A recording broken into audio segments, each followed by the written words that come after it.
Aqua నిపుణులు శాస్త్రవేత్తలతో నివృత్తి చేసి ప్రతి రైతును ఒక టెక్నీషియన్గా రూపుదిద్దే ప్రయత్నంలో భాగంగా ఆయా రంగ నిపుణుల సలహాలు సూచనలు తీసుకుంటున్నాం. ఇక ప్రస్తుతం రొయ్య రైతులు ఎదుర్కొంటున్న మార్కెట్ సమస్యలపై రైతుల్లో అవగాహన కల్పించేందుకు మార్క్ రొయ్యరాజు, ప్రైమ్ 9 న్యూస్ సంయుక్తంగా ఆక్వా వేదిక కార్యక్రమం నిర్వహిస్తున్నాం. లాక్డౌన్పై ఆంక్షల్లో సడలింపు జరుగుతున్నా ధరలు మాత్రం ఎందుకు పెరగటం లేదు? ప్రస్తుతం అంతర్జాతీయ మార్కెట్లో ధరలు, ఎగుమతులు ఎలా ఉన్నాయి? సమీప భవిష్యత్తులో ధరలు పెరిగే అవకాశం ఉందా? ఇవే అంశాలపై ఆక్వా వేదికలో చర్చిద్దాం. ఆక్వా వేదికలో మనతో పాటు జాయిన్ అవుతున్నారు ఐపీఆర్ మోహన్ రాజు గారు. నమస్తే మోహన్ రాజు గారు. ముందుగా మోహన్ రాజు గారి గురించి చెప్పాలంటే prawn farmer federation of India అధ్యక్షులుగా ఉన్నారు. 1985లో ఆక్వా కల్చర్ స్టార్ట్ చేశారు. 36 ఏళ్ల అనుభవం ఉంది మోహన్ రాజు గారికి. అలాగే 2003 నుంచి AP prawn farmer welfare association అధ్యక్షులుగా ఉన్నారు. At the same time west Godavari prawn farmer welfare association ప్రెసిడెంట్గా కూడా వర్క్ చేశారు. ఇక మరో గెస్ట్గా మనతో పాటు జాయిన్ అవుతున్నారు వెంపులూరు శివప్రసాద్ గారు. నమస్తే శివప్రసాద్ గారు. నమస్తే. ఇక శివప్రసాద్ గారు మార్క్ రొయ్యరాజు ఫౌండర్గా ఉన్నారు. 1995లో technology driven organization Cargill feed కంపెనీకి చైర్మన్గా వర్క్ చేశారు. అట్ ద సేమ్ టైం రైతులకు అధిక దిగుబడి లక్ష్యంగా అమెరికా ఒహాయో సోయాబీన్ కౌన్సిల్ రైతులతో కలిసి వర్క్ చేస్తున్నారు. ఇక మనతో పాటు జూమ్లో మనకు అందుబాటులోకి వస్తున్నారు పవన్ కోసరాజు గారు. నమస్తే పవన్ గారు. నమస్కారం అండి. ఇక పవన్ గారు ఆక్వా ఎక్స్చేంజ్కి సీఈఓగా ఉన్నారు. 2003లో ఐఐటి మద్రాస్ నుంచి బయటకు వచ్చారు. కొంతకాలం సాఫ్ట్వేర్ రంగంలో ఉన్నారు. తర్వాత మార్కెట్ ఫినాన్స్ అనాలిసిస్ విభాగంలో వర్క్ చేస్తారు. అలాగే 7 ఏళ్ల పాటు విశాఖపట్నం విజ్ఞాన గ్రూప్ సంస్థలకి సీఈఓగా కూడా చేశారు. రైట్. ఇక మోహన్ రాజు గారు, ప్రస్తుతం మనం టాపిక్ విషయానికి వస్తే, అంటే ప్రతి శనివారం మనకు శాస్త్రవేత్త ప్రోగ్రాం పెట్టి రైతులకు ఏదైనా టెక్నికల్గా ఇష్యూస్ ఉన్నప్పటికీ ఆయా రంగ నిపుణులు తీసుకొచ్చి మనం వాళ్ళకి అవగాహన కల్పించే ప్రయత్నం చేస్తున్నాం. మెయిన్గా ఈ ఆక్వా వేదిక విషయానికి వస్తే అసలు రైతులు ప్రధానంగా ఎదుర్కొనే సమస్యలు ఏంటి, దాని గురించి మీలాంటి సీనియర్స్ చెప్తే బాగుంటుందని మళ్ళీ ఈ రోజే మీతోటి స్టార్ట్ చేస్తున్నాం. స్టార్టింగ్ అది ఆ ప్రోగ్రామ్ కూడా మీతోటి స్టార్ట్ చేస్తాం ఆ రోజున. రైట్. ఇక మోహన్ రాజు గారు, అంటే ప్రస్తుతం మనం చూసుకుంటే ఈ మార్కెట్ ధరలు ఎలా ఉన్నాయి, ఈ పరిణామాలపై మీ అభిప్రాయం ఏంటి? ముందర ప్రైమ్ టీవీ9 మీకు, మీ సిబ్బందికి, అట్లాగే రొయ్యరాజు ఫౌండేషన్ ప్రసాద్ గారికి, మా ఆంధ్ర రొయ్య రైతుల తరపున, అట్లాగే ప్రాన్ ఫార్మర్స్ ఫెడరేషన్ తరపున ప్రత్యేక ధన్యవాదాలు. మీరు ఏదైతే ఈ రైతుల్ని బలోపేతం చేయాలన్న ఈ కృషిని చాలా అభినందనీయం. ఇంకేతంటే ఏదైనా విషయం ఈ ఎలక్ట్రానిక్ మీడియా ద్వారా ప్రసారమే అయితేనే బాగుంటుందని చెప్పి ఇటు మీ ఛానల్ తరపున, అట్లాగే ఫౌండేషన్ తరపున ప్రసాద్ గారు ఈ ఇనిషియేటివ్ తీసుకోవటం చాలా ఆనందదాయకం. రైట్. అలాగే మోహన్ రాజు గారు కంటిన్యూ చేద్దాం. ఒక్కసారి మనం టెక్నికల్ ఇష్యూ ఉంది, ప్రస్తుతం మన పవన్ గారితో స్టార్ట్ అవుతుంది. పవన్ గారు. పవన్ గారు, మీరేం చెప్తారు ఈ ప్రస్తుతం మార్కెట్ ధరలకు సంబంధించి ప్రస్తుత పరిణామాల మీద మీ అభిప్రాయం ఏంటి? రైట్ అండి. ముందుగా ఆక్వా వేదికలో ఉన్న పెద్దలందరికీ కూడా నమస్కారం అండి. అట్లాగే రైతు సోదరులందరికీ కూడా నమస్కారం. మనం ఆక్వా ఎక్స్చేంజ్ తరపున మార్కెట్లో రైతులతో కలిసి పనిచేస్తున్నాము అండ్ ఇటు పక్కన ఎక్స్పోర్టర్స్తో కూడా కలిసి పనిచేస్తున్నాము. సో ఆ విధంగా రెండు పక్కల చూస్తున్నాం కాబట్టి ఒక చిన్న ఇప్పుడు జరుగుతున్న పరిణామాల గురించి చూస్తే ఎనీ ప్రైస్, అంటే మనం ఏదైనా ఒక సరుకు కానీ ఒక వస్తువు కానీ రేటు అనగానే, ప్రైస్ అనగానే, ధర అనగానే దానికి రెండే విషయాలు కదండి. ఒకటి సప్లై, డిమాండ్. ఈ రోజున మన సీజన్ పీక్లో ఉండడం వలన గత 10 రోజులుగా కూడా అంటే మార్కెట్లోకి ఆర్ సప్లయర్స్కి మెటీరియల్ అనేది, అంటే రైతులందరూ హార్వెస్ట్లు ఎక్కువ చేయడం వలన మనకి కొంచెం మెటీరియల్ ఎక్కువ వస్తుందండి. ఆ విధంగా గత 10 రోజుల నుంచి గమనిస్తుంటే కనుక రేటు మన క్యాలెండర్ మొత్తంలో తీసుకుంటే తక్కువ ధరలో ఉంది.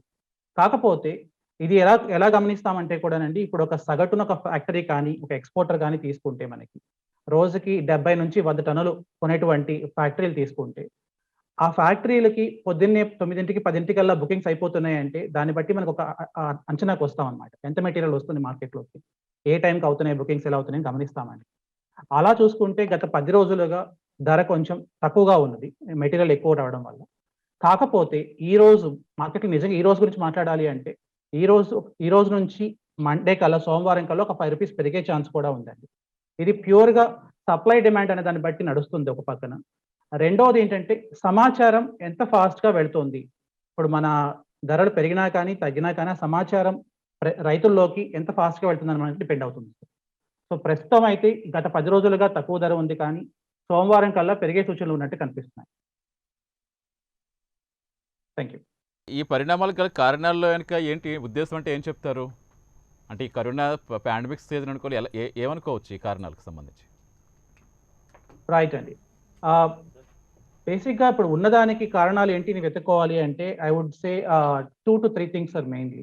ఎందుకంటే ఇప్పుడు మనం ఆక్వా రంగం అనే కాదు, ఏ రంగంలో అయినా ఒక వస్తువు మార్కెట్లోకి వెళ్ళాలి, సేల్స్ అవ్వాలి అంటే ఒకటి కొనేవాళ్ళ ధర, అంటే ఏదైనా లావాదేవీ అయితేనే దానికి వాల్యూ ఉంటుంది. ఒక ధర పెట్టాం మనం అంటే ఆ లావాదేవీలు జరుగుతున్నాయా, అవి ఏ రేంజ్లో ఎక్కడ జరుగుతున్నాయని ఒకటి తెలుసుకుంటాం మనం.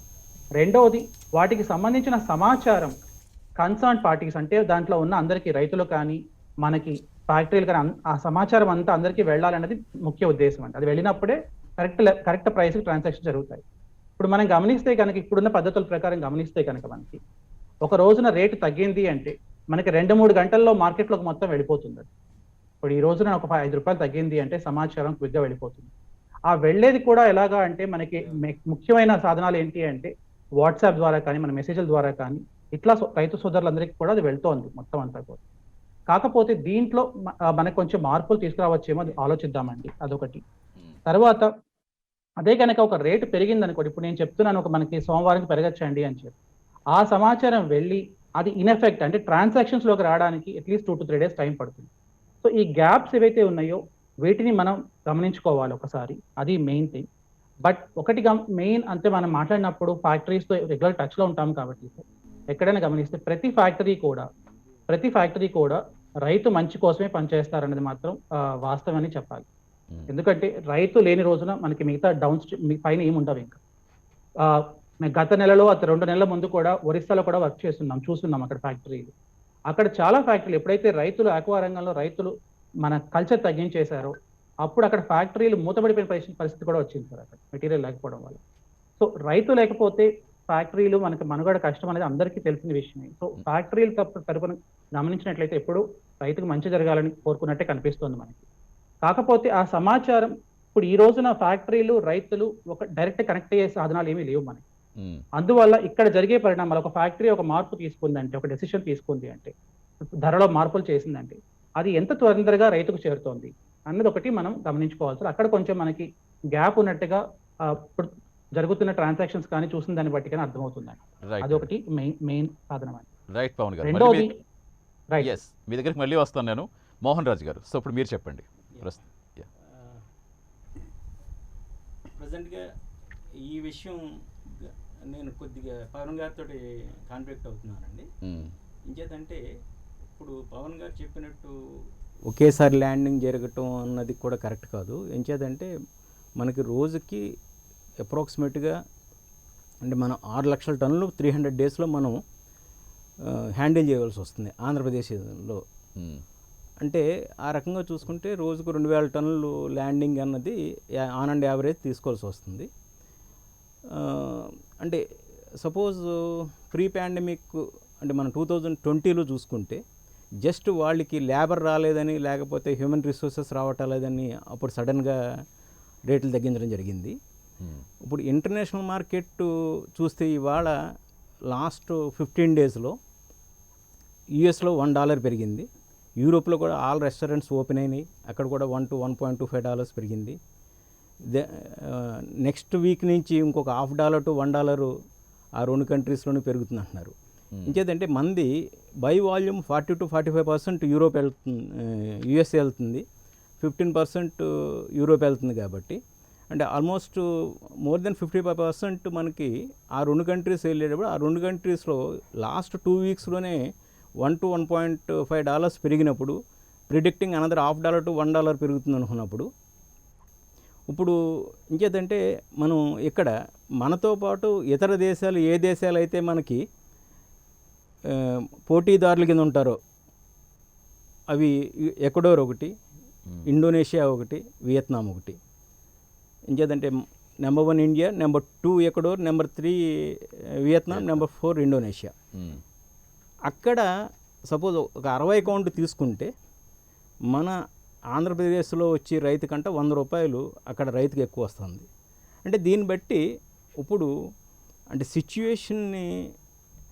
ఉన్న సిచ్యువేషన్ ప్యానిక్ తీసుకెళ్ళటం, లేకపోతే సిచ్యువేషన్ని ఇది చేసుకుని ఈ పాండమిక్ సిచ్యువేషన్ కానీ, లేకపోతే ఏదైతే రైతుని కొద్దిగా మభ్యపెట్టో, లేకపోతే ఇంకో రకంగా మధ్యలో వాళ్ళు ఎవరైతే ఈ షెడ్ వాళ్ళు ఉంటారో, లేకపోతే వీళ్ళు ఏజెంట్లు ఉంటారో వాళ్ళతో ఏదైనా చేసి జరుగుతుందా ఏంటన్నది రైతుల సైడ్ నుంచి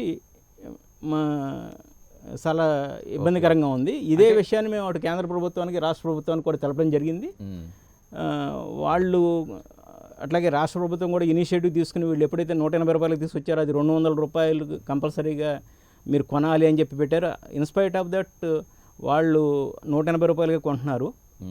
ఇందాక పవన్ గారు చెప్పినట్టు ఏదో బుకింగ్ అంటే అది ప్యానిక్ వల్ల బుక్ అయిపోతుందండి.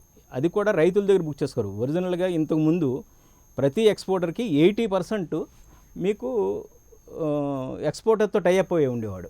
అటువంటిది ఏంటంటే ఇప్పుడు మీకు మధ్యలో షెడ్ కానీ, లేకపోతే వేరే ఒక ఏజెంట్ కానీ మధ్యలో వచ్చి బుకింగ్స్ అన్నీ కూడా అతని ద్వారా జరుగుతున్నాయి. అతను ఏం చేస్తాడంటే, ఇప్పుడు సపోజ్ మోహన్ రాజు తోటి అతనికి ఎక్కువ అసోసియేషన్ ఉందనుకోండి, మోహన్ రాజుకి ఒక 50 టన్నులు బుక్ చేసేస్తాడు. పాపం చిన్న రైతు దగ్గర తీసుకోడు, ఇవాళ బుకింగ్ అయిపోయిందంటాడు, అతను 10 రూపాయలు తగ్గిస్తాడు. అంటే ఈ కార్టిల్ని బ్రేక్ చేయాలి. అంటే ఈ కార్టిల్లు ఇది డెఫినెట్గా ఇక్కడ షెడ్ అతను కానీ, ఇంటర్మీడియట్ మ్యాన్ ఆర్ ఏజెంట్ కానీ అతను రోజుకి 10 టన్నులు మించి అతను హ్యాండిల్ చేయలేడు. ఏదైనా దీని వెనకాల ఎక్స్పోర్ట్ అండ్ ప్రాసెస్ హౌస్ ఉంటే వాళ్ళే చేయగలరు తప్పితే వీళ్ళ వల్ల కాదు. అటువంటిది డ్రైవ్ వాళ్ళు చేస్తున్నారు అని చెప్పి అంటం కూడా కరెక్ట్ కాదు. అంటే పవన్ గారు చెప్పినట్టు డెఫినెట్గా ఈ 4 పిల్లర్ దాంట్లో ఏ పిల్లర్ వీక్ అయినా కానీ టోటల్ సిస్టమ్ కొలాప్స్ అవుతుంది, నో డౌట్ అబౌట్ దట్. అంటే మోహన్ రాజ్ గారు మీరు చెప్పినట్టుగా ఆల్రెడీ యూఎస్కి అయితే మనకి బాగా ఎక్స్పోర్ట్ తీసుకువెళ్తున్నాయి. యూరోప్ తోటి, చైనా తోటి ఇప్పుడు కొన్ని ఇష్యూస్ వచ్చాయి, ఇంకా రెక్టిఫై కావాల్సిన అవసరం ఉంది అని కూడా చెప్తున్నారు. అదే అంటే ఇప్పుడు చైనాది ఉందనుకోండి, చైనా వాళ్ళకి 16 లక్షలు వాళ్ళ కన్జంప్షన్, వాళ్ళు ప్రొడ్యూస్ చేసేది 5-6 లక్షలు ఉందండి. దట్ వెరీ స్మాల్, అంటే లెస్ దాన్ 8 గ్రామ్స్ వాళ్ళు ప్రొడ్యూస్ చేసేది. అంచేత ఏంటంటే మీకు జనరల్గా ఈవెన్ వైట్ కాలర్గా మనం కూడా వెళ్ళినా మనం ఏది డిస్కౌంట్ ఉంది అని చూసి కొంటూ ఉంటాం. షూ డిస్కౌంట్ ఉందా, షర్ట్ డిస్కౌంట్ ఉందా. ద సేమ్ వే వాడు కూడా ఏంటంటే ఏదో ప్రాబ్లం క్రియేట్ చేస్తే అది ప్యాకింగ్ పైన ఏదో డెడ్ వైరస్ ఉంది అని ఒకటి పెడితే, ఇప్పుడు నేను ప్రసాద్ గారు సపోజ్ ఎక్స్పోర్ట్ చేస్తే మేము విల్ స్టార్ట్ నెగోషియేషన్, ఏదో ఒక $50 డిస్కౌంట్ ఇస్తాం, $1 డిస్కౌంట్ ఇస్తాం అని. అంటే ఇవన్నీ కూడా ట్రేడ్ బ్యారియర్స్. అలాగే యూరోప్ ఉంది, అంటే మనం we are the number 1 since last 5-6 years exports to USA. కానీ యూరోప్కి వచ్చేటప్పటికి బంగ్లాదేశ్ మన ఇండియాలో మన quality wise we are the number 1. Bangladesh మనతో కంపేర్ చేస్తే their number 9 or number 10. But వాళ్ళు బంగ్లాదేశ్ని తీసుకుంటున్నారు కానీ ఇండియాని తీసుకోవట్లేదు. అంటే there is some lobbying problem. It's not ఏదో క్వాలిటీ ప్రాబ్లము ఇంకోటి కాదు, లాబియింగ్ ప్రాబ్లం ఉంది. అంటే ఇవన్నీ ఇదివరకు జపాన్లో కూడా జరిగింది లాబియింగ్ ప్రాబ్లం.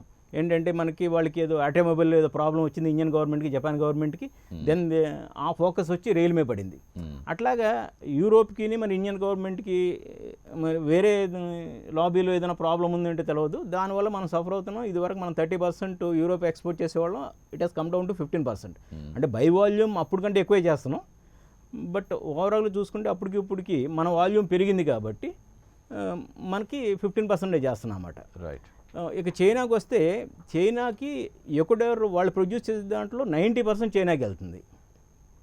అంచేత ఎక్వడోర్ కూడా జనరల్గా ప్రొడక్షన్ పెరుగుతుంది. బట్ పాండమిక్ తోటి వాళ్ళు కొంచెం సఫర్ అయ్యారు. బట్ అంచేత మళ్ళీ they bounce back the culture. అంటే మేబీ వాళ్ళ సిస్టమ్ చూస్తూ ఉంటే నెక్స్ట్ 1 or 2 yearsలో ఇండియన్ క్రాస్ అవుతారేమో అని అనిపిస్తుంది. బట్ ఏదైనా కానీ ఎక్వడోర్ ప్రొడక్షన్ ఎక్కువ వస్తే కొద్దిగా చైనా మార్కెట్లో మనకి కొద్దిగా తగ్గుతుంది. బట్ మనం ఏంటంటే ఇవాళ వాల్యుయేషన్ చేసి యూరోప్ మార్కెట్ ఎప్పటికైనా మనకు ఇట్స్ ఎ గుడ్ మార్కెట్. అది ఇంకేదంటే ఇట్స్ జస్ట్ లైక్ మన ఒక స్టేట్స్ లాగా ఉంటాయి కాబట్టి మనం దాన్ని టార్గెట్ చేసుకుంటే వెళ్ళాలి. బట్ ఇది డెఫినెట్గా ఇట్స్ నాట్ అంటే ప్రైస్ ఇవాళ అంటే మనకు మెటీరియల్ ఎక్కువ వచ్చింది అంచేది కాదు. ఇంకేదంటే 2019లో మనం 8 lakh tons ఇండియా నుంచి ప్రొడ్యూస్ చేసాం, 6 lakhs tons మన ఆంధ్ర నుంచి ప్రొడ్యూస్ చేసాం. అప్పుడు లేని ప్రాబ్లం ఇప్పుడు రాకూడదు. ఇప్పుడు we have come down to 7 lakhs ఇండియాలోని. ఇప్పుడు చూస్తూ ఉంటే 5.5 lakhs ఎంతో మన ఆంధ్రాలోనే ప్రొడ్యూస్ అవుతున్నట్టుగా జనరల్గా ఫిగర్స్ కనిపిస్తున్నాయి, 2020 కానీ 2021 కానీ. ఇటువంటి సిచ్యువేషన్లో అంటే మనం యాక్చువల్ ప్రొడక్షన్ కంటే తగ్గించాము, అయినా కానీ మనకి డిమాండ్ లేదంటే డెఫినెట్గా మనం డిమాండ్ లేకపోవటం కాదు, they are crazy about our Indian product, particular Americans and Europeans and Chinese, both the three people, they are crazy about Andhra product particularly and also their Indian product. అంచేత మన ప్రోడక్ట్కి demand లేదని అనుకోవటం కానీ ఇవి మనం ఇది అక్కర్లేదు. కాకపోతే ఇక్కడ ఏంటంటే కొద్దిగా interventions from the state government or central government as need and essential, and NGOs like Prasad గారు లాంటి వాళ్ళు కూడా కొంత దీనికి హెల్ప్ చేయాలని మా ఉద్దేశం. రైట్ మోహన్ రాజు గారు, కంటిన్యూ చేద్దాం. ప్రసాద్ గారు, సో ఏం చెప్తారు? మీరు పవన్ గారి వెర్షన్ విన్నారు, మోహన్ రాజు గారి వెర్షన్ విన్నారు, మీరేం చెప్తారు ఈ ధరలకు సంబంధించి మెయిన్గా? మనకి అందరికీ నమస్కారం అండి. ఇప్పుడు ప్రజెంట్ ఉన్నటువంటి సిచ్యువేషన్స్ కానీ చూసుకున్నట్లయితే చైనా ఎందుకు ఇంపోర్ట్ చేసుకోలేకపోతా ఉన్నది, లేకపోతే మన ఇంపోర్ట్స్ అన్ని ఎక్కడికి పోతున్నది మోహన్ రాజు గారు చాలా బాగా చెప్పారు. అయితే చైనా దగ్గరకు వచ్చేటప్పటికి ఇప్పుడు ఏం జరుగుతూ ఉందంటే వాళ్ళు ఒక పాండమిక్ సిచ్యువేషన్ ఒక భూతంలాగా చూపెట్టి ఈ ఎక్స్పోర్ట్స్ మీద ఫ్రోజన్ ఫుడ్ కానీ తీసుకున్నట్లయితే బేసిక్గా చాలా ప్రాబ్లమ్స్ ఎక్కువ అవుతాయి ఈ కోవిడ్ సిచ్యువేషన్ అని చెప్పి ఒక భయాందోళనని చైనా పీపుల్కి ఇవ్వడం జరిగింది. దానివల్ల అక్కడ కన్జంప్షన్ కొంచెం తగ్గడం కూడా జరిగింది. అట్లాగే ఏదైతే మనం ఎక్స్పోర్ట్ చేస్తున్నామో అక్కడ క్లియరెన్సెస్ కూడా డిలే చేయడం జరుగుతూ ఉన్నది. ఆ క్లియరెన్సెస్ డిలే జరగడం వల్ల కూడా చైనాకి ఎక్స్పోర్ట్స్ తగ్గుతున్నాయి అన్నమాట. అట్లాగే అదర్ సైడ్ కానీ చూసినట్లయితే యుఎస్ అమెరికన్స్ బాగా ఇప్పుడున్నటువంటి లాస్ట్ 2 yearsలో చూసుకున్నట్లయితే 47% కన్జంప్షన్ బాగా పెరిగింది. పెరగడానికి గల కారణాలు న్యూట్రిషనల్ ఫుడ్ తీసుకున్నట్లయితే ఇమ్యూనిటీ పెరుగుతుందని, రెసిస్టెన్స్ పెరుగుతుందని, చేప రొయ్య తినడం వల్ల వాళ్ళకి చాలా ఈజీగా కుక్డ్ ఫుడ్ని తీసుకోవడం, రెసిపీ ఉండడం వల్ల మేబీ ఒక గుడ్ రీజన్ పెరగడం అన్నది అదృష్టంగా భావించవచ్చు. అట్లాగే యూరోప్ మార్కెట్ అన్నది స్టేబుల్గా ఉన్నది. రాజుగారు చెప్పినట్లు ప్రైస్ అయితే రైజ్ అవుతూనే ఉన్నది, ప్రైజ్లో ఇది కావట్లేదు.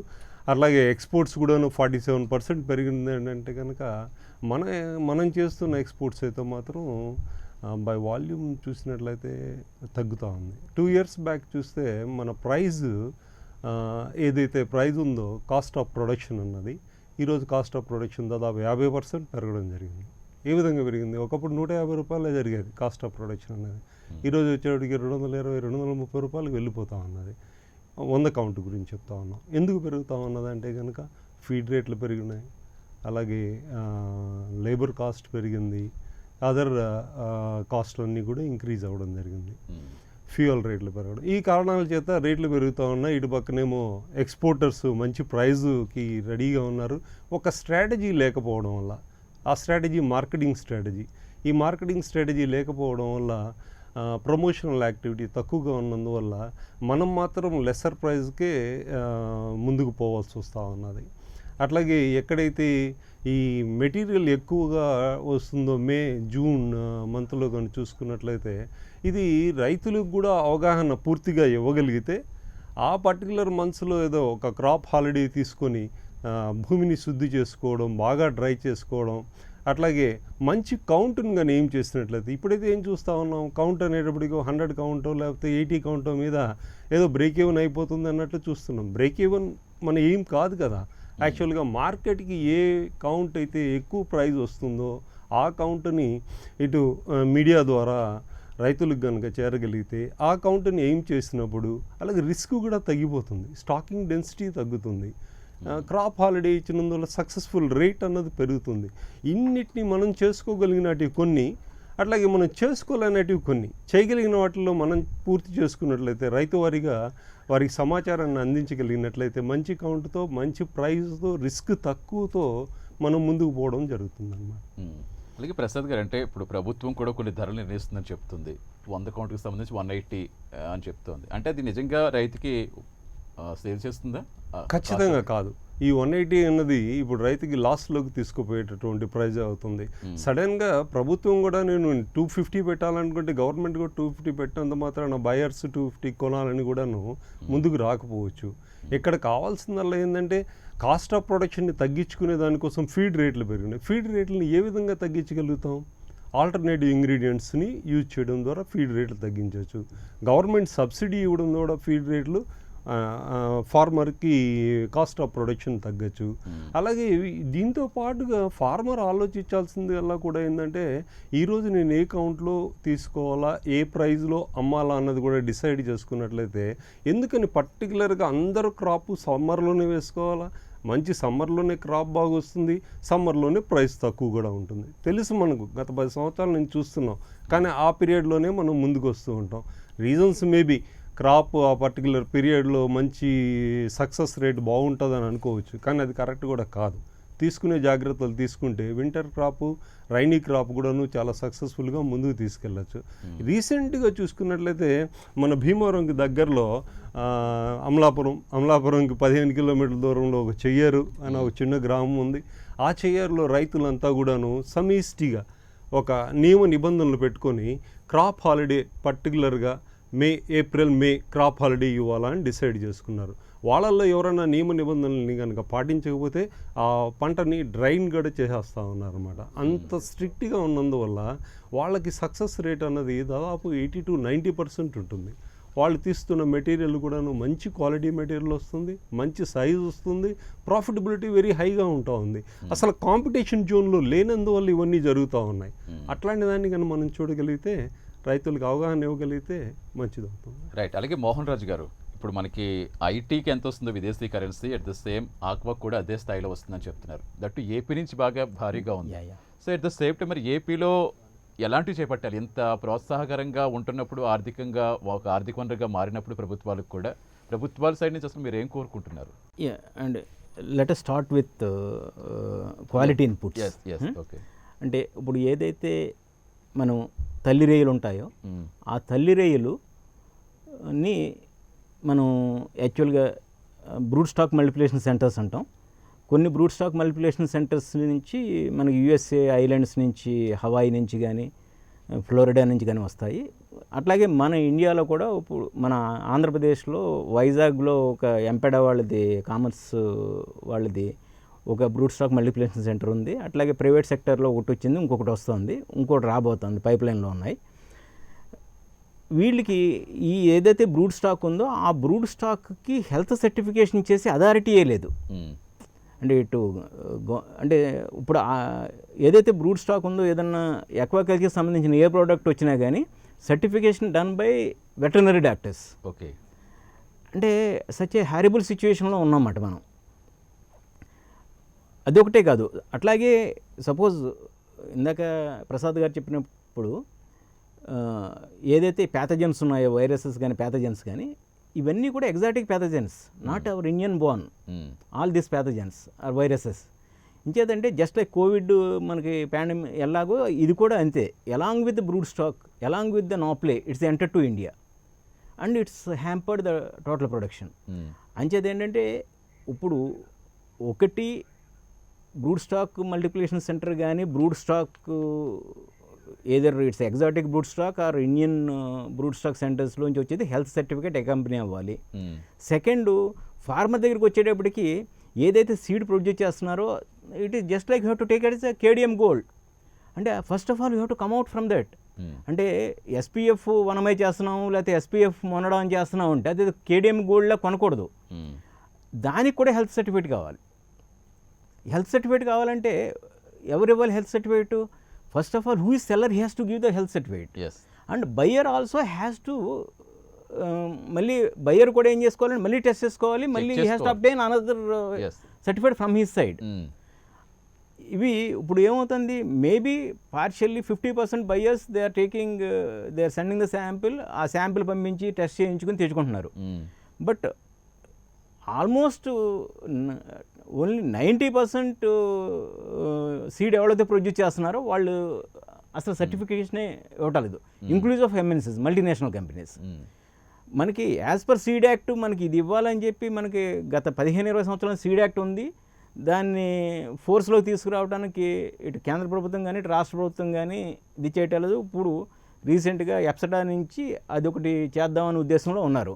ఓకే. ఇకపోతే మళ్ళీ ఎగైన్ సేమ్ థింగ్, ఇవాళ మనం ఫీడ్ ఎగ్జాటిక్ ఫీడ్ ఇంపోర్ట్ చేసుకుంటే every consignment will have that health certificate. అదే మన ఇండియాలో ప్రొడ్యూస్ చేసే feed again you have to KDM gold లాగే మీరు you have to buy, assuming that nothing will be there, its quality everything is good, it doesn't contains any compounds, antibiotics or chemicals. Okay. అంటే అదే మనం import చేసుకుంటే import again that veterinary doctors will certify that consignment and deliver to the farmer. అంటే నేను ఇది exotic మనం ఏదైతే import చేసుకుంటున్నామో దానికి రూల్ ఉంటుంది, ఏదైతే ఇండియాలో ప్రొడ్యూస్ చేస్తున్నామో దానికి రూల్స్ రిలాక్స్ అయిపోతున్నాయి. రైట్. అంటే ఇది big hamper. Its the same thing for the health products also. Right. అంటే these 3 are the major inputs, the feed, seed and health products. అవే Yeah. కంపల్సరీగా. కానీ ఇప్పుడు ఏమవుతుంది, మనం రైతు దగ్గరికి వచ్చేటప్పటికి మాత్రం రైతు ఏదైతే పండించినాడో అతనికి 10 చెరువులు ఉండి ఒక చెరువు ఉండి ఆ చెరువులో ప్రీ హార్వెస్ట్ శాంపిల్ తీసుకుని అది మనం యాంటీబయాటిక్ టెస్ట్ చేసి దాన్ని యాంటీబయాటిక్ టెస్ట్ పాస్ అయిన తర్వాతే కొంటున్నాం. అది రైతు ఒకసారి చేయించుకుంటున్నాడు, అలాగే ఎక్స్పోర్టర్ కూడా ఒకసారి చేయించుకుంటున్నాడు. ఎగైన్ ఎక్స్పోర్టర్ అతను ఇన్ హౌస్ ల్యాబ్లో మళ్ళీ ఇంకోసారి చేసుకుంటున్నాడు. అక్కడ స్క్రీనింగ్ బాగానే జరుగుతుంది. బట్ అంటే ఇన్స్పైట్ ఆఫ్ దట్ రైతుకి ఏదైతే ఇన్పుట్స్ నాన్ సర్టిఫైడ్ ఇన్పుట్స్ వచ్చినా కానీ 99.5% ఎక్స్పోర్ట్స్ ఆర్ సేఫ్. బట్ అంటే since it's a luxurious commodity, ఆ 0.5% కూడా మనం we have to rectify and justify. Right. That is our moral responsibility from the Indian aquaculture sector. Right. Continue చేద్దాం మోహన్ రాజు గారు. ప్రస్తుతం JG Narayana గారు నెల్లూరు నుంచి మనకి ఫోన్ లైన్లోకి వచ్చారు. నమస్తే నారాయణ గారు. సార్ నమస్కారం అండి, నా పేరు జేజీ నారాయణ, నేను నెల్లూరు నుంచి మాట్లాడుతున్నాను. చెప్పండి, ఎప్పటి నుంచి మీరు సాగు చేస్తున్నారండి? సార్ నేను ఒక 25 years నుంచి కూడా ఇదే ఆక్వా ఫీల్డ్ లోనే టైగర్ దగ్గర నుంచి కూడా కంటిన్యూషన్ చేస్తున్నాను. ఎన్నో ఒడిదుడుకుల్ని ఫేస్ చేసుకుంటా వచ్చాం, కానీ ప్రస్తుతం ఉన్న పరిస్థితిలో ఇంత దారుణమైన సిచ్యువేషన్ మేము ఎప్పుడైతే ఎదురు చూడలేదు సార్. ఎందుకంటే ఇందాక మోహన్ రాజు గారు చెప్పారు గౌరవనీయులు సారు, మన ఇండియాలో రేట్లకి వియత్నాం రేట్లు అయితేనేమి ఇండోనేషియా రేట్లు చూస్తే మినిమం కిలోకి 100 రూపాయల దాకా వ్యత్యాసం కనపడుతుంది. ఇండియాలో కూడా మనం క్వాలిటీ రొయ్యలే మనం ఉత్పత్తి చేస్తున్నాం. సుమారుగా మన ఏపీలో నుంచే చూస్తాము, సుమారు 2 లక్షల మెట్రిక్ టన్స్ వరకు కూడా మనము ఎక్స్పోర్ట్ చేయగలుగుతున్నాం. దానివల్ల ఇంత చేయగలుగుతుంది కూడా సరైన మాకు రైతులకి ప్రాధాన్యత మాకు లభించట్లేదు. ఈ రేట్ల వల్ల దారుణంగా మేము మోసపోవడం జరుగుతూ ఉంది. ఫీడ్ రేట్లు ఒక పక్క పెంచేస్తారు, ఒక పక్క కెమికల్స్ రేట్లు పెంచేస్తారు, ఒక పక్క ఈ నెల అయితే విపరీతంగా కరెంట్ రేట్లు పెరిగిపోయినాయండి. అదేందో కానీ గవర్నమెంట్ ఏ పాలసీ మాకేం ఇంటిమేషన్ కూడా లేదు. 10 ఎకరాల రైతుకి అంతకుముందు 30-40 వేల రూపాయలు వచ్చేది. అంటే ప్రభుత్వాలు సబ్సిడీ ఇస్తున్నాయని చెప్తున్నాయి, మరి అవి అమల్లోకి రావట్లేదంటారా నారాయణ గారు? సార్ లాస్ట్ మంత్ వరకు సబ్సిడీ ఇంప్లిమెంట్ కరెక్ట్ గా జరిగింది సార్. ఈ నెలలో విషయం గురించి చెప్తున్నాను, మాకు ఎలాంటి ఇంటిమేషన్ లేదు డిపార్ట్మెంట్ నుంచి కూడా. 70,000 రూపాయలకి వెళ్ళిపోయింది సార్ ప్రతి ఒక్క రైతుకి కూడా. మేము అవాక్ అవుతున్నాం, ఎందుకు ఎలా పెరిగింది, సరే నెక్స్ట్ మంత్ చూద్దాం, మాకు ఎలాంటి ఇంటిమేషన్ లేదని ఎదురు చూస్తున్నాం. కరెంటు పరంగా ఇలాంటిది ఈ నెలలో మేము ఎదురు చూస్తున్నాము. లాస్ట్ మంత్ నుంచి కూడా ఈ ఫీడ్ రేట్లు సార్ ఒక్కసారిగా కిలోకి 5.38 పెంచారు సార్, ఒక కిలోకి రేటు. ఇదే అదేదో అంటారు కదా, మూల్య నక్క మీద తాటిపండు పడ్డట్టుగా. ఎంత దారుణమైన పరిస్థితి అంటే చూడండి సార్, ఇండియాలో క్వాలిటీ అయిన రొయ్యలే మనం ఉత్పత్తి చేస్తున్నాం సార్. మేము అన్ని నామ్స్ మేము పాటిస్తున్నాము, కానీ మాకు సరైన గిట్టుబాటు ధర రావట్లేదు. గిట్టుబాటు ధర వస్తేనే మాకు బెనిఫిట్స్ ఉంటుంది. అసలు యాక్చువల్ గా సార్ ఒకప్పుడు గతంలో మనం కొన్ని డిపార్ట్మెంట్ కొన్ని సిచ్యువేషన్ చూద్దాం. టొబాకో వాళ్ళు కూడా మాలాగా ఆక్వా రైతులాగా ఎన్నో సమస్యలు ఫేస్ చేసి గవర్నమెంట్ ఒక యాక్ట్, డెవలప్మెంట్ యాక్ట్, ఒక చట్టాన్ని తీసుకొచ్చి వాళ్ళకి యాక్షన్ సెంటర్లు పెట్టారు. ఓపెన్ గా రైతులను తీసుకొచ్చి యాక్షన్ సెంటర్ లో పెట్టి యాక్షన్ చేసుకుని ఓపెన్ రేట్లు వాళ్ళు గెయిన్ చేయడం మొదలు పెట్టారు. ఆక్వా కల్చర్ లో కూడా అలాంటి యాక్షన్ సెంటర్లు రావాలి సార్. యాక్షన్ సెంటర్లు రావడం ఒకటే కదా, ఒక చట్టాన్ని తీసుకురావాలి, దాంట్లో యాక్షన్ సెంటర్స్ ని సుమారు ఏపీ మొత్తం మీద ఒక 70-80 సెంటర్లు కూడా డెవలప్ చేయొచ్చు. యాక్షన్ సెంటర్ లో మినిమం కొన్ని ఇది కూడా మాకు ప్రొవైడ్ చేయాలి. ఒకటి ఏంటంటే ఐస్ ప్లాంట్ ఉండాలి, రెండోది ఫీలింగ్ ప్లాంట్ ఉండాలి, మూడోది కోల్డ్ స్టోరేజ్. యాక్షన్ సెంటర్ లో ఈ 3 కానీ ప్రొవైడ్ చేయగలిగితే మాత్రం రైతులు ధైర్యంగా మేము రొయ్యలు కల్చర్ ఉత్పత్తి చేయడానికి మేము ముందుకు రాగలం సార్. చాలా హ్యాపీ అవుతుంది. ఈ విధంగా ఇప్పుడు కొత్తగా అప్సడా ఫిషరీస్ డిపార్ట్మెంట్ ద్వారా అప్సడా యాక్ట్ ఒకటి తీసుకొచ్చారు. కానీ ఆ యాక్ట్ లో మాకు రొయ్యలు రిజిస్ట్రేషన్ చేసుకోండి, రిజిస్ట్రేషన్ చేసుకోకుండా మీరు కల్చర్ చేయడానికి లేదు, ఇది ఒక్కటి చెప్తున్నారు. కానీ మీ రైతులకి ఈ యాక్ట్ ద్వారా ఈ బెనిఫిట్స్ తీసుకొస్తున్నాము, మీకు రేట్ల వల్ల మీకు నష్టపోకుండా మేము మీకు ప్రొటెక్ట్ ఇవ్వగలము అనేది ఎక్కడ కూడా లేదు సార్. అదొకటి. కనీసం మన పక్క రాష్ట్రాలు ఉన్నాయి చూడండి, ఒరిస్సా ఉంది, ఎక్స్పోర్టర్స్ అసోసియేషన్ వాళ్ళు ఏంటంటే రేట్లు డిస్ప్లేలో పెడుతున్నారు. కనీసం మన ఏపీకి ఒరిస్సాకి చూస్తే 20 రూపాయలు ఆ డిస్ప్లేలో పెట్టిన దాని వల్ల 20 రూపాయలు ఎక్స్ట్రాగా వాళ్ళు ఒరిస్సా వాళ్ళు గెయిన్ చేయగలుగుతున్నారు. ఏపీలో అది లేదు. ముఖ్యంగా మా ఏపీలో ఇంకోటి దారుణమైన విషయం ఒకటి చెప్పమంటారా? ఎక్స్పోర్టర్లు బాగానే ఉన్నారండి, రొయ్యల రైతు మధ్యలో మీడియాటర్ని ఎంటర్ అయిపోతున్నారు. మీకు నొప్పి లేకుండా మేము అన్ని మీకు చేసి పెడతామండి, మీరు హ్యాపీగా ఏసీ రూమ్ లో ఉండండి అని చెప్పి ఈ మీడియాటర్లు మా దగ్గరకు వచ్చేస్తున్నారండి డైరెక్ట్ గా. వాళ్ళు కిలోకి 30 రూపాయలు గెయిన్ చేస్తున్నారండి. వాస్తవంగా ఒక కిలోకి 30 రూపాయలు వయా మీడియాటర్లు మినిమం ఏపీలో 2 లక్షల మెట్రిక్ టన్స్ అంటే 60,000 రూపాయల దాకా వాళ్ళు గెయిన్ చేసేస్తున్నారు. దీని బదులు గవర్నమెంట్ యాక్షన్ సెంటర్లు కానీ పెట్టి 3% వాళ్ళు యాక్షన్ ఛార్జెస్ ఇప్పుడు టొబాకో సిస్టమ్ లో కానీ వాళ్ళు కానీ కలిగినా కూడా సంవత్సరానికి 60 కోట్ల రూపాయలు ప్రభుత్వానికి ఆదాయం వస్తుందండి ఒక్క ఆంధ్రప్రదేశ్ లోనే. కొన్ని ఉపయోగపడే చట్టాలని ప్రభుత్వం తీసుకురావాలి సార్. మమ్మల్ని చూస్తున్నారు ఇప్పుడు రైతులు వ్యవసాయం చేసే రైతులను కూడా రైతే రాజు అంటున్నారు, రైతులకు అన్ని విధాలుగా సహకరిస్తున్నారు అంటున్నారు. ఆడ చూస్తే రైతు ఎప్పుడు అక్కడే కింద పడి ఉండాల్సిందే. ఆక్వా రైతుల పరిస్థితి కూడా మా పరిస్థితి అట్టే ఉంది సార్. మమ్మల్ని కూడా అన్ని విధాలుగా ఏదో మేము ప్రొటెక్ట్ చేస్తున్నాము, ఏదో చేయబోతున్నాం, చెందేస్తున్నాం, మీకు ఆ సబ్సిడీ ఇస్తున్నాం, ఇది ఇస్తున్నాం అంటున్నారు. కానీ తీరా చూస్తే ఏమి లేదు, మేమే మోసపోతున్నాం.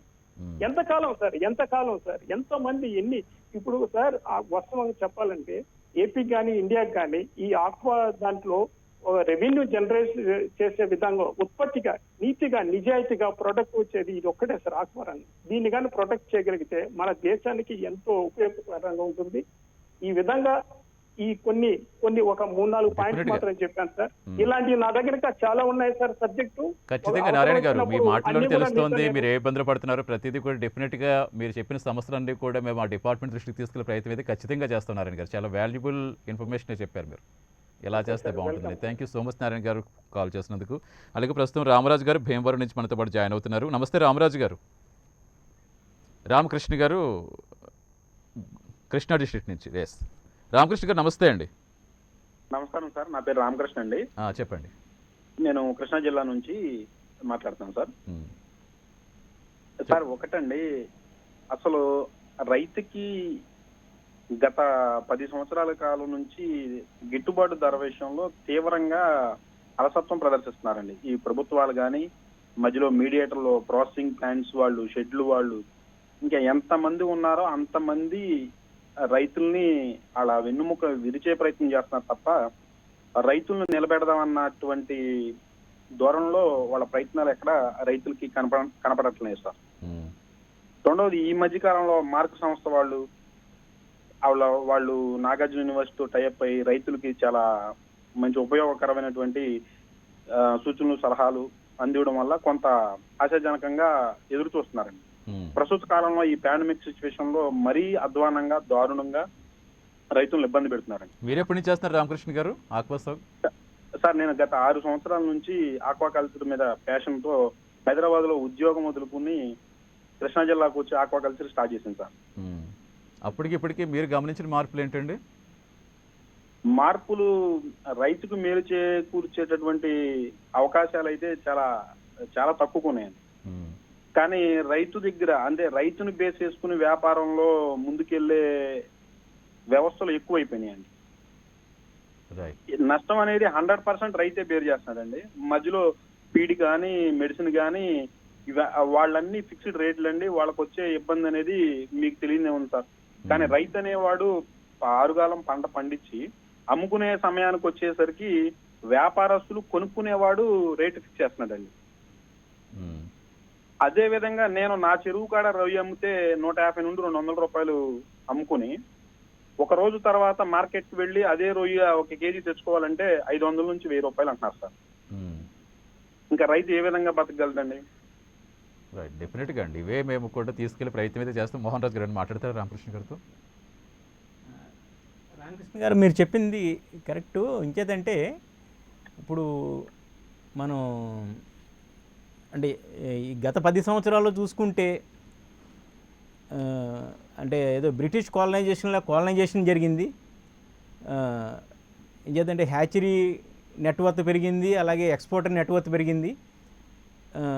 వాళ్ళ నెట్వర్త్ 10 టైమ్స్ పెరిగింది. కానీ రైతు మాత్రం యాజ్ ఇట్ ఈజ్గా 10 సంవత్సరాల క్రితం ఎక్కడ ఉన్నాడు, ఇవాళ కూడా అక్కడే ఉండిపోయాడు. కాగా ఏంటంటే ఓన్లీ రైతు ధైర్యం, మనోధైర్యం ఏంటంటే ఇప్పుడు ప్యానల్లో ఉన్న అందరికీ, అట్లాగే వ్యూవర్స్ మా రైతు సోదరులందరికీ కూడా రైతు ఏంటంటే తన పొలం రేట్లు పెరిగిందని ఒకే ఒక్క ధైర్యంతో ఇవాళకి ఆ కల్చర్ని వదలకుండా ఎదరికెళ్తున్నాడు తప్పితే, లేకపోతే రైతు ప్రతి షాక్స్ కూడా రైతు అయితే తింటున్నాడు. రామకృష్ణ గారు మీరు చెప్పినట్టు, నారాయణ గారు చెప్పినట్టుని మనం చేయగలిగేది ఏంటంటే ఇటు కేంద్ర రాష్ట్ర ప్రభుత్వాలు రెండు కూడా నిన్న కూడా సెక్రటరీ గవర్నమెంట్ ఆఫ్ ఇండియాతో కూడా డిస్కషన్స్ చేసాం రామకృష్ణ గారు. వాళ్ళు కూడా ప్రోయాక్టివ్గా ఉన్నారు.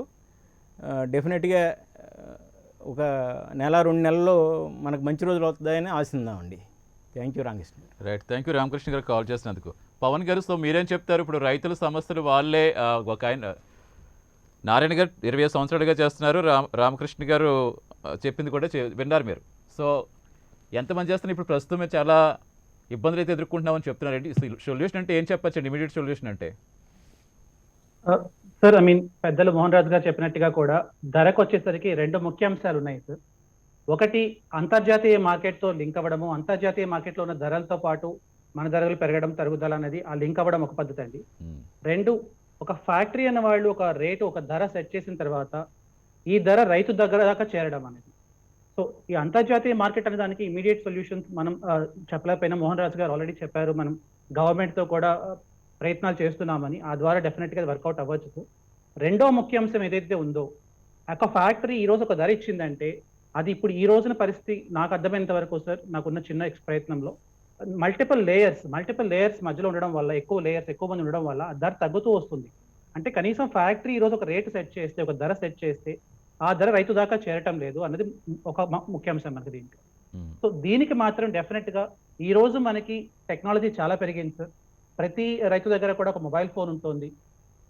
మనం ఒక చిన్న మొబైల్ ఫోన్, 10,000 రూపాయల ఫోన్ కొనుక్కోవాలన్నా కానీ మనం వెళ్ళి ఇండియా మొత్తం మీద ఉన్న సెల్లర్స్ ఎవరెవరు ఉన్నారు, వాళ్ళు ఎంత ధరకి ఇస్తున్నా చూసుకోగలుగుతున్నాం. మరి అలాంటిది ఒక రైతు ఒక 10 లక్షల నుంచి 20 లక్షల సరుకు అమ్ముకుంటున్నప్పుడు నిజంగా ఈ మన రాష్ట్రమే కాకుండా అందరూ కొనేవాళ్ళు ఎవరైతే ఉన్నారో వాళ్ళందరూ ఏ రేట్లు ఇస్తున్నారు ఈరోజు, నాకు ఒక రైతుగా నాకు బెస్ట్ రేట్ ఏది అని తెలుసుకునే ఒక పద్ధతి కంపల్సరీ ఉండాలన్నది మా అభిప్రాయం అండి. దీనికి తగ్గట్టుగా చిన్న ప్రయత్నం కూడా చేస్తున్నాం. అలా చేయడంలో ఒక అనాలిసిస్ చేసుకున్నప్పుడు ఈ రోజు మరి ఎందుకు రైతు, ఒక భీమవరం రైతు ఒక నెల్లూరో లేకపోతే చెన్నైయో ఇంకో ప్రాంతానికి వెళ్ళి ఆ ఫ్యాక్టరీకి ఎందుకు అమ్ముకోలేకపోతున్నారో ఒక చిన్న ఆలోచన చేసినప్పుడు దాంట్లో ఒక ఫైనాన్షియల్ రిస్క్ అనేది కూడా కనిపిస్తోంది సార్. ముఖ్య అడ్డంకిగా కనిపిస్తుంది. అంటే ఈ రోజు నేను డబ్బులు ఇచ్చాను అంటే, సరుకు ఇచ్చాను అంటే డబ్బులు నాకు వస్తాయా రావా, ఒకవేళ రాకపోతే నా పరిస్థితి ఏంటి అన్నది రైతుకు కూడా ఒక అనుభవాలను బట్టి సార్, జరిగిన అనుభవాలను బట్టి రైతులకు ఆ ఇబ్బందులు ఉన్నాయి. మనం అది తొలగించగలిగితే, అంటే ఈ రోజు ఫ్యాక్టరీ రేటు సెట్ చేస్తే ఆ రేటు రైతుకు తెలిసి ఆ కనిపించిన రేటుకు రైతు అమ్ముకున్న తర్వాత కూడా ఎటువంటి ఆర్థిక ఇబ్బందులు లేకుండా, అంటే రిస్క్ లేకుండా డబ్బులు వెంటనే రైతుకు చేరగలిగితే డెఫినెట్గా నాకు తెలిసేది ఒక చిన్న ముందడుగు వేసినట్టే అవుతుందని సార్. ఆ ప్రయత్నమే ట్రై చేస్తున్నాము. గత 5-6 నెలలుగా కూడా అది సక్సెస్ అవుతూనే వస్తుంది సార్. ఇప్పటికీ మనం చాలా మంది రైతులతో నెల్లూరు నుంచి మొదలుపెట్టి, మన గూడూరు నెల్లూరు నుంచి మొదలుపెట్టి వైజాగ్ దాకా కూడా అన్ని జిల్లాల్లో కూడా రైతులతో చేస్తూ ఉన్నాం ఈ ప్రయత్నం అనేది. అదొక డెఫినెట్గా ముందడుగు అవుతుంది అనుకుంటున్నాం. ఎందుకంటే నేను ఇందాక చెప్పినట్టుగా అంతర్జాతీయ మార్కెట్ ఒక లింక్ ఉంది. అది మన చేతుల్లో ప్రస్తుతానికి లేని విషయం. గవర్నమెంట్ ద్వారా కానీ వర్కౌట్ అవుతుంది అనుకుంటున్నాం. కానీ ఒక ఫ్యాక్టరీ రేట్ ఇచ్చిన తర్వాత అదే రేటుకు చేరిపోవడం అనేది డెఫినెట్గా మనం ఇమీడియట్గా సాల్వ్ చేసుకోగలిగిన ప్రాబ్లం అనిపిస్తుంది. Right.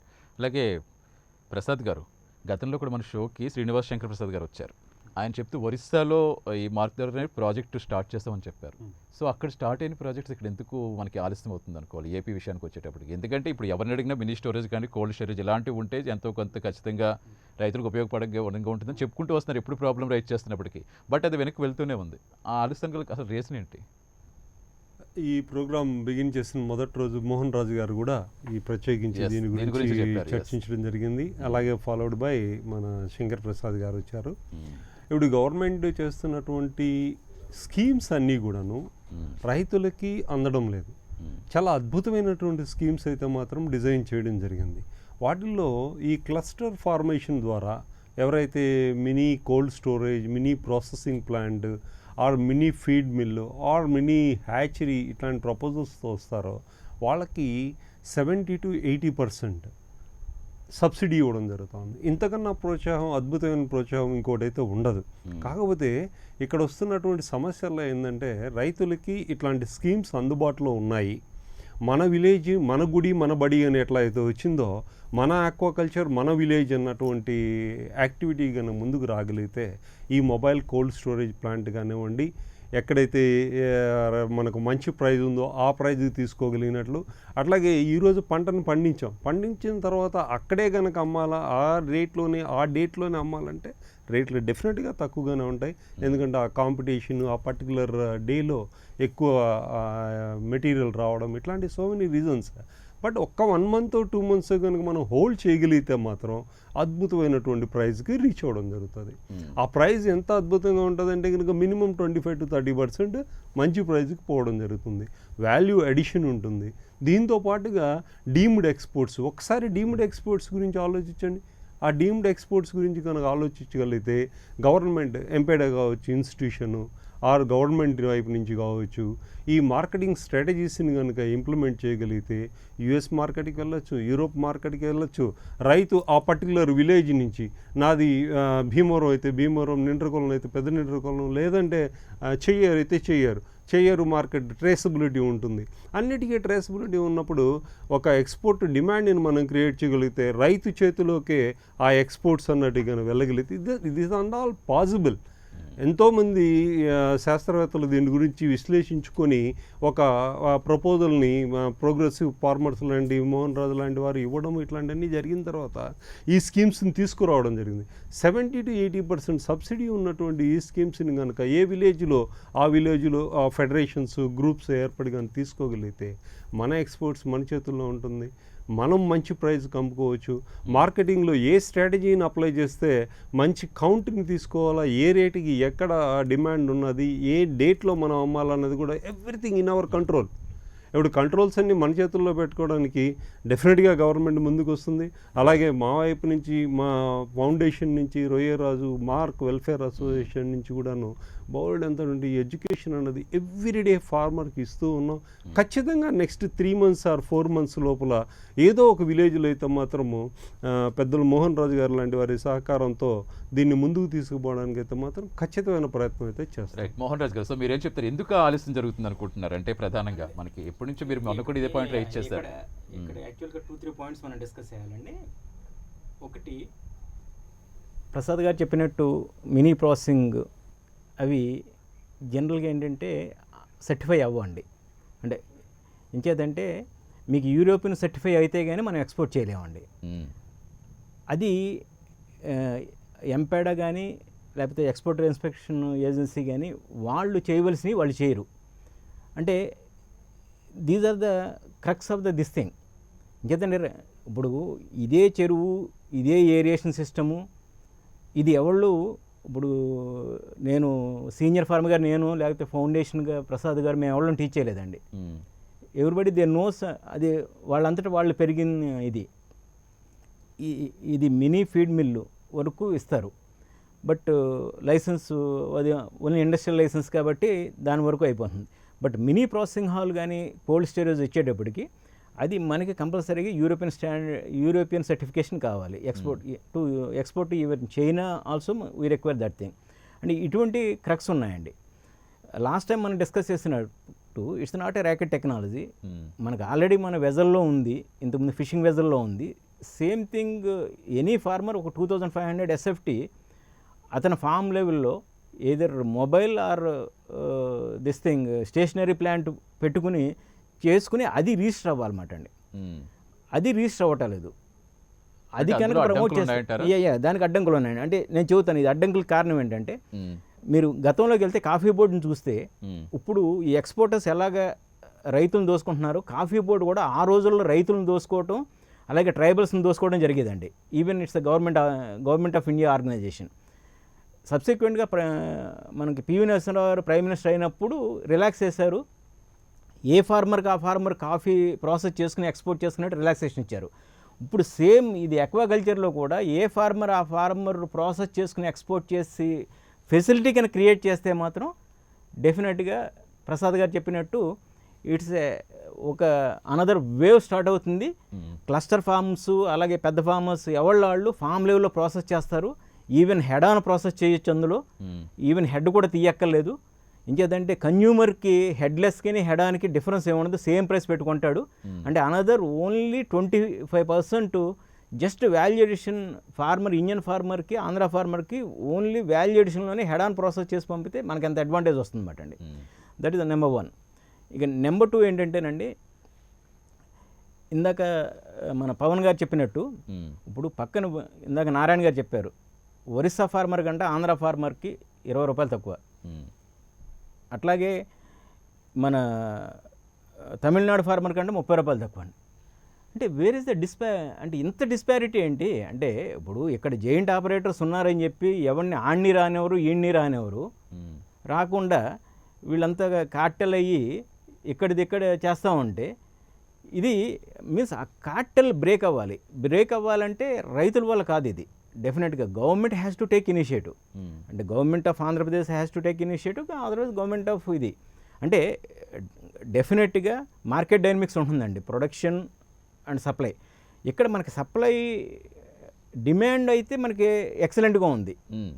Because demand China fail అవ్వటం, లేకపోతే థాయిలాండ్ ఫెయిల్ అవ్వటం, వియత్నాం ఫెయిల్ అవ్వటం, ఇండోనేషియా ఫెయిల్ అవ్వటం, ఇన్ని కంట్రీస్ ఫెయిల్ అయినాయి. మనం ఎక్కడోరు 2 సక్సెస్ఫుల్గా ఆపరేట్ చేయగలుగుతున్నాం కాబట్టి డిమాండ్ అయితే ఉంది. ఆ డిమాండ్కి దీనికి మధ్యలో ఇవాళ వాళ్ళు దేర్ ఎంజాయింగ్ $2 మార్జిన్. అట్లీస్ట్ మేము అడిగేది ఏంటంటే ఇవాళ రైతుకు గిట్టుబాటు ధర అన్నది 240 to 250 రూపీస్ 100 కౌంటు అన్నది break even point inclusive of his depreciation and interest. మ్మ్. అంటే అట్లీస్ట్ బ్రేక్ ఈవెన్ ప్రైస్ అన్నా మనకి ఇది చేయకపోతే అంతకంటే పై కౌంట్కి ఇందాక ప్రసాద్ గారు అన్నట్టు పై కౌంట్కి వెళ్ళాడు అనుకోండి, it's premium for him. Yes. But ఓవరాల్గా ఇండియన్ కానీ ఆంధ్ర కానీ చూస్తే జనరల్గా average harvest is around 80 to 70 count మధ్యలోనే. అంటే కొంతమంది 30 కౌంట్ చేయొచ్చు, కొంతమంది 200 కౌంట్ అంటే చేయొచ్చు. డెఫినెట్గా ఇప్పుడు అది ఎవరి చేతుల్లో ఉందంటారు మోహన్ రాజు గారు? అంటే ఇది డెఫినెట్గా గవర్నమెంట్ హ్యాస్ టు ప్రొటెక్ట్. అంటే అది ఒక డిసిషన్ తీసుకుని ఇప్పుడు ఒకవేళ సపోజ్ నేను ఇందాక చెప్పినట్టు నా ఫామ్ ప్రోడక్ట్ నేను ఎక్స్పోర్ట్ చేసుకునే అంత రిలాక్సేషన్ ఇచ్చారనుకోండి hmm. By registering my mobile processing unit or my farm stationary processing unit, hmm. డెఫినెట్గా all issues will be resolved. ఇప్పుడు అక్కడ నువ్వు ఇప్పుడు ఎలా ప్రసాద్ గారు ఎలా అయితే ఇక్కడ ఫార్మర్కి హెల్ప్ చేద్దాం అనుకుంటున్నారో the same organization will help for the exports. Yes. ఖచ్చితంగా. ఎందుకంటే అలాగే new పవన్ గారు generation లాంటి కూడా వాళ్ళు, ఎక్కువ- పవన్ గారు లాంటి యంగ్స్టర్స్, రామకృష్ణ లాంటి ఫార్మర్స్, ఇటువంటి వాళ్ళు వీళ్ళందరూ కూడా they will bridge between the farmer and foundation. Yes. అంటే ఇటువంటివన్నీ జరుగుతాయి అన్నమాట అండి. Mm. ఇవి జరగాలంటే they should be some drastic ఇది రావాలి వచ్చి కంపల్సరీగా మనం ఇప్పుడు ఏ వెజల్ నుంచి ఆ వెజల్ ఇది వరకు ఫిషింగ్ వెజల్లో ప్రోడక్ట్ వాళ్ళు ఎలా అమ్ముకునేవారో మ్మ్. అలా ఫామ్ నుంచి డైరెక్ట్గా అమ్ముకునే అవకాశం Right. వచ్చినప్పుడే ఖచ్చితంగా వీళ్ళకి ఖచ్చితంగా ఇది అవుతుందండి. Yes. పవన్ గారు ఫైనల్గా ఏం చెప్తారు? రేట్లకు సంబంధించి ఎప్పుడు పెరిగే అవకాశం ఉందనుకుంటున్నారు? అంటే ఆల్రెడీ లాక్డౌన్ ఆంక్షలు కూడా సడలించుకుంటూ వచ్చేస్తున్నారు. ఇప్పుడైనా ఏమన్నా కౌంటర్ రేట్ పెరిగే అవకాశం ఉందా మనకి?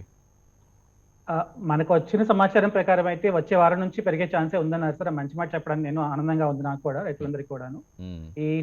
అంటే ఈ రోజు ఆదివారం కాబట్టి రేపటి నుంచి కూడా రేట్లు పెరిగే పరిస్థితుందని Right. సమాచారం వచ్చిందండి. రైట్ అండి. ప్రసాద్ గారు ఏమైనా చెప్తారు మీరు? శుభ సూచకం. ఈరోజు పవన్ గారు చెప్తున్నటువంటిది రేట్లు పెరుగుతున్నాయి అన్నమాట చాలా వినసొంపుగా ఉంటుంది, చాలా ఆనందంగా ఉంటుంది. ఎప్పుడైతే రేట్లు పెరుగుతున్నాయంటారో ఫార్మర్స్ అందరిలోనూ ఉత్తేజం వస్తుంది. Definitely-గా. అయితే ఒక short term strategy, long term strategy, mid term స్ట్రాటజీలో మాత్రం మనం వర్క్ చేస్తే ఈ గోల్డ్ మైన్ అన్నటువంటిది భావితరాలకు కూడా మన సంపదని మన యొక్క ఈ ఆక్వాకల్చర్ గత 50 సంవత్సరాల నుంచి వెస్ట్ గోదావరి నుంచి చూసుకున్నట్లయితే ఇప్పుడు దేశం మొత్తం మీద అద్భుతమైనటువంటి ఇది జరుగుతూ ఉంది, Right. ఇంప్రూవ్మెంట్ జరుగుతూ ఉంది. డెఫినెట్గా ఈ mid term strategy, long term strategy work చేద్దాం. ఫార్మ్ ఎక్స్పోర్ట్స్ గురించి ఆలోచిద్దాం, డీమ్డ్ ఎక్స్పోర్ట్స్ గురించి ఆలోచిద్దాం, ఖచ్చితంగా workout గ్యాప్ అవ్వాలి. అన్నది తీసుకుందాం, డ్రై చేద్దాం పాండ్ని, క్రాప్ హాలిడే ఇద్దాం అండ్ సక్సెస్ఫుల్గా మార్కెట్ స్ట్రాటజీస్ని డెవలప్ చేసుకుని ఏ కౌంట్ ఎక్కడ ఏ కంట్రీకి కావాలో ఆ కంట్రీకి కావాల్సిన కౌంట్ని మనం డెవలప్ చేసుకుంటే మంచి జరుగుతుంది. ఖచ్చితంగా అలాగే మోహన్ రాజు గారు ఇలాంటి వాళ్ళు సీనియర్స్ అడ్వైజర్స్ కూడా డెఫినెట్గా ఉండాలి. ఇప్పుడు ఉంటూనే ఉంటాయి, ఎందుకంటే చాలా మంది న్యూ జనరేషన్ ఎక్కువగా ఆక్వాసాగు మీద ఇంట్రెస్ట్ చూపిస్తున్నారు. ఇందాక రామకృష్ణ గారు లాంటి వాళ్ళు ఉద్యోగాలు మానేసి మరీ చేస్తామని చెప్తున్నారు. ఎంతో మంది ఆసక్తి చూపిస్తున్నారు. అట్ ద సేమ్ టైం గవర్నమెంట్కి ఒక ఆర్థిక వనరుగా ఉన్నప్పుడు అక్కడి నుంచి సపోర్ట్ ఉండాలి. అట్ ద సేమ్ టైం మీలాంటి వాళ్ళ సపోర్ట్ కూడా ఖచ్చితంగా ఉండాలి. Sir thank you so much లైవ్లో పాల్గొన్నందుకు. థ్యాంక్ యూ పవన్ గారు, థ్యాంక్ యూ మోహన్ రాజు గారు, థ్యాంక్ యూ ప్రసాద్ గారు. అలాగే టెక్నికల్గా ఏమైనా రైతులకు ఇబ్బందులు ఉంటే Mark Royyaraju toll free number 1800-123-993333కి మిస్డ్ కాల్ ఇస్తే మా ఎక్స్పర్ట్ మీకు అందుబాటులోకి వచ్చి మీకు వాల్యుబుల్ ఇన్ఫర్మేషన్ ఇస్తారు. అట్ ద సేమ్ టైం రైతులకున్న ప్రాంతీయ సమస్యలు, కౌంటర్ రేటుకు సంబంధించి ఎప్పటికప్పుడు అప్డేట్స్ మీకు ప్రైమ్ 9 న్యూస్లో స్క్రోల్ అవుతూ ఉంటాయి, మీరు ఫాలో కావచ్చు. ఇది ఇవాల్టి ఆక్వా వేదిక చర్చా కార్యక్రమం. వచ్చేవారు మళ్ళీ కలుద్దాం. నమస్తే.